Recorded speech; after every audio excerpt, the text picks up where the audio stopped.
अगर आपने इससे पहले की घटना नहीं सुनी है तो उसका लिंक मैंने डिस्क्रिप्शन में दिया है, आप उसे अवश्य सुने। बहुत सारे लोगों को शायद समझ में नहीं आ रही होगी घटना की ये क्या है, तो मैं आपको बताना चाहता हूँ कि तिब्बती भाषा से इसका अनुवाद किया गया है हिंदी में, तो थोड़ा सा समझने में कठिनाई आ सकती है, लेकिन मैं आपको विश्वास दिलाता हूँ कि अगर पूरी बात को समझना चाहते हैं कि वो लोग जिन्होंने उस अंधे लामा को ठीक किया था वो कौन थे। अगर मैं ऐसे बोलूं कि आजकल लोग जिस शब्द का प्रयोग करते हैं कि क्या वो एलियन थे, तो उन्हें कौन सा ज्ञान दिया जो वो लोब्सांग रंपा को देना चाहते थे। तो ये सब बातों को आप अच्छी तरीके से समझना चाहते हैं तो आपको ये घटना समझनी होगी। अगर एक बार में समझ में नहीं आ रहा है तो आप 2-3 बार सुनने का प्रयास करें, आपको धीरे धीरे समझ में आ जाएगा। तो आइए हम घटना पर आते हैं।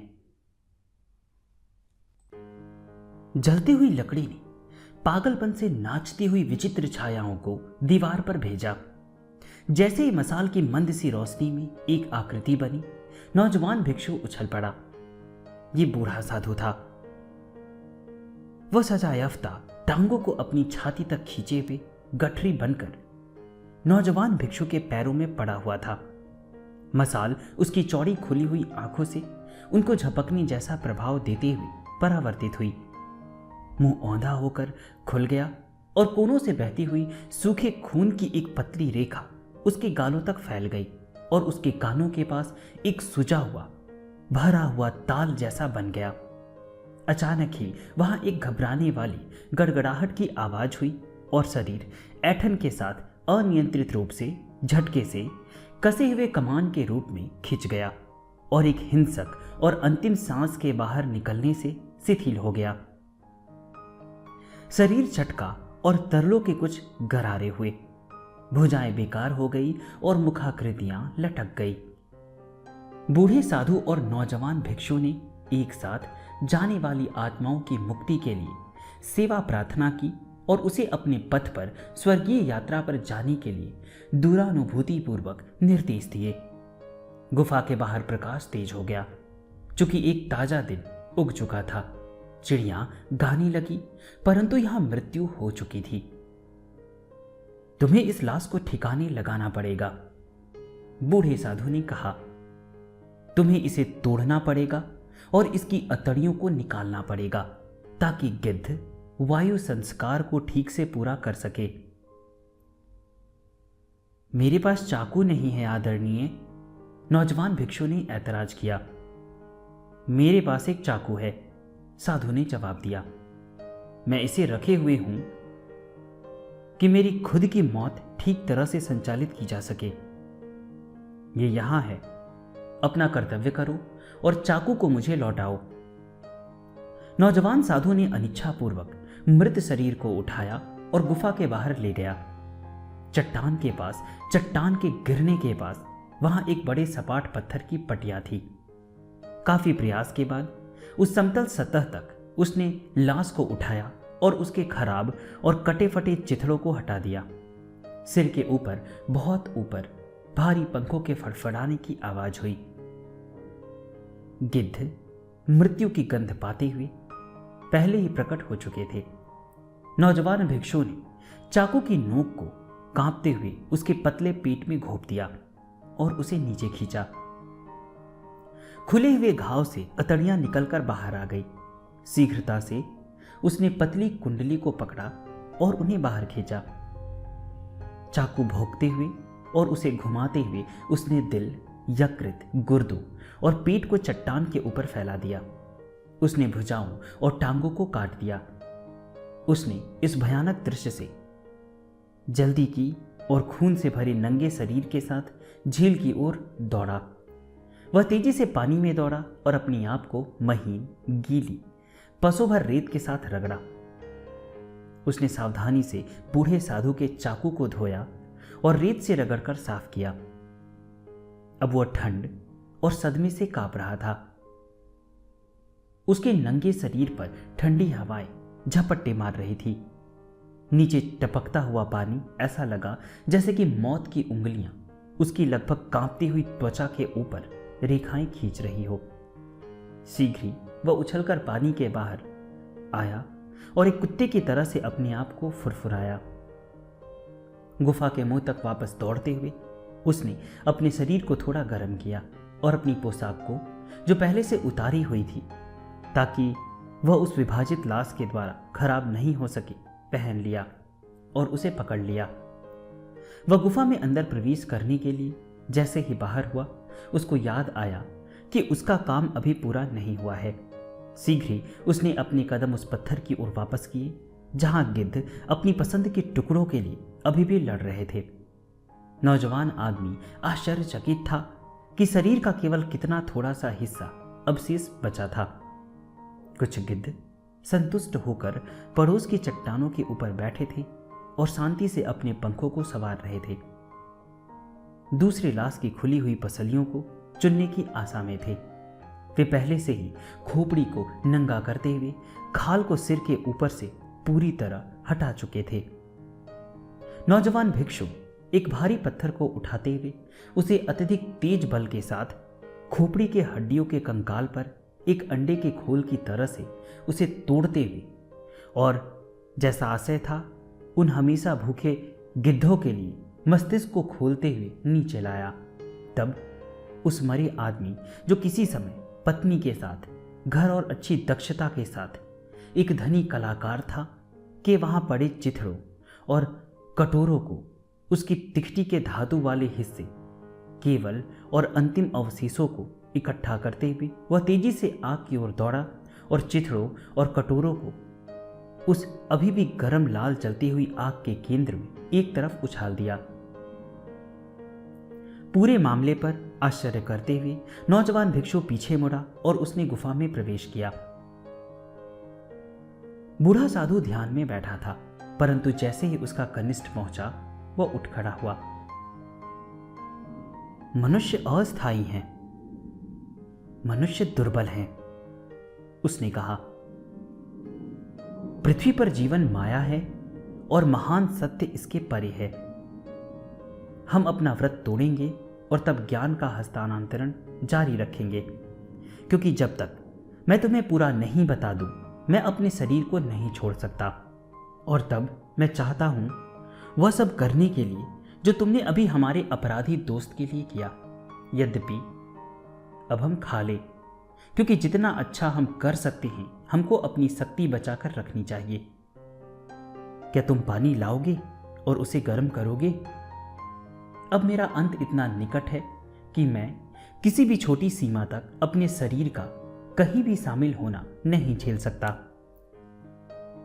नौजवान भिक्षु ने बर्तन उठाया और गुफा के बाहर उस स्थान को जहां उसने मरे हुए आदमी के खून को धोया था, दुरासाध्य ढंग से टालते हुए झील की तरफ नीचे गया। उसने सावधानी पूर्वक बूढ़े साधु के कटोरे को और इसके साथ साथ अपने खुद के कटोरे को भी मांजा। बर्तन को पानी से भरते हुए अपने बाएं हाथ में लिया और एक भारी सी शाखा को दाएं हाथ से खींचता हुआ चला। एक अकेला गिद्ध ये देखने के लिए कि क्या हो रहा था, नीचे उतरता हुआ आया। तेजी से नीचे उतरते हुए उसने कुछ चरणों की उड़ान भरी, तब उसको मूर्ख बनाने के कारण गुस्से की एक चीख के साथ वापस हवा में उड़ गया। आगे दाएं तरफ ऊंची चढ़ाई पर गिद्ध हवा में जाने की बेकार में ही कोशिश कर रहा था। वह दौड़ा और शक्ति के साथ उछला। उसने सोटी से पीटते हुए जैसे पंखों से हवा को पछाड़ा, परंतु वह बहुत अधिक खा चुका था। अंत में इसे छोड़ते हुए उसने शर्म से एक पंख के नीचे अपना सिर गड़ाया और जब तक कि प्रकृति उसका वजन घटा ना दे तब तक प्रतीक्षा करते हुए सोने चला गया। नौजवान भिक्षु ये सोचकर मुस्कुराया कि पक्षी भी बहुत अधिक खा सकते हैं, और उसने अधिक आकांक्षा के साथ यह आश्चर्य किया कि बहुत अधिक खाने का मौका मिलने पर क्या होगा। उसे कभी पर्याप्त नहीं मिला था। दूसरे अधिकांश भिक्षुओं की तरह वह कुछ हद तक हमेशा भूखा ही अनुभव करता था। परंतु चाय बनानी थी। समय कभी नहीं रुकता। पानी को गर्म करने के लिए बर्तन को आग पर रखते हुए वह चाय, मक्खन, सुहागा और शक्कर लाने के लिए गुफा में अंदर गया। बूढ़ा साधु आशा सहित प्रतीक्षा में बैठा रहा, परंतु कोई चाय पीते हुए बहुत लंबे समय तक बैठा नहीं रह सकता, जबकि जीवन की अग्नि धीमी जल रही हो और जबकि बूढ़े आदमी की जीवंतता धीमे से घट रही हो। शीघ्र ही जब नौजवान भिक्षु आग को जला रहा था, बूढ़े साधु ने अपने आप को नए सिरे से व्यवस्थित किया। बूढ़े आदमी के 60 से अधिक सालों के बाद मूल्यवान आग से वंचित, ठंड के अनेक वर्ष, पूर्ण आत्मनियंत्रण के अनेक वर्ष, भूख के अनेक वर्ष और तंगी के अनेक वर्ष, जिनको केवल मृत्यु ही समाप्त कर सकती थी। वर्ष जबकि अस्तित्व की पूरी तरह से निरर्थकता उस ज्ञान के द्वारा जो वहां कुल मिलाकर एक कार्य था, साधु के रूप में, अन्यथा ढीली पड़ गई थी। ताजी लकड़ी के धुएं को सूंघता हुआ नौजवान भिक्षु गुफा में वापस आया। शीघ्र ही वह वरिष्ठ के सामने बैठ गया। बहुत दूर के स्थान में बहुत लंबे समय पहले मैं धातु के एक प्लेटफॉर्म पर आराम कर रहा था। मुझे बंदी बनाने वाले आदमी ने मुझे यह स्पष्ट किया कि मैं वहां अपने आनंद के लिए नहीं, परंतु उनके आनंद के लिए, ज्ञान का भंडारण होने के लिए था। बूढ़े आदमी ने कहा।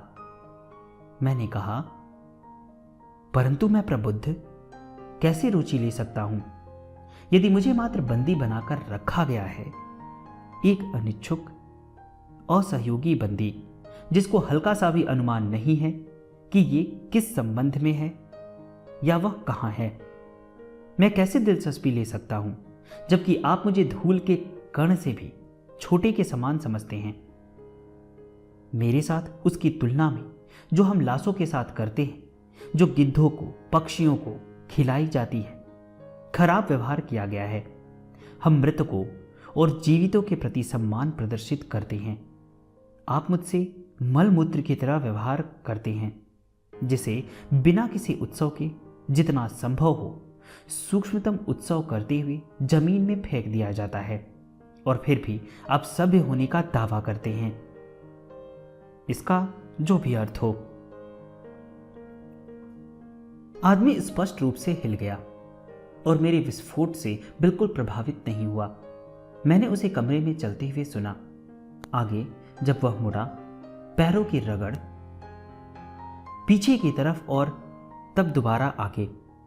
अचानक वह मेरे बगल से में रुक गया और उसने कहा, मैं अपने उच्च अधिकारी से बात करूंगा। तेजी से वह दूर चला गया और स्पष्ट रूप से उसने किसी कड़ी चीज को उठाया।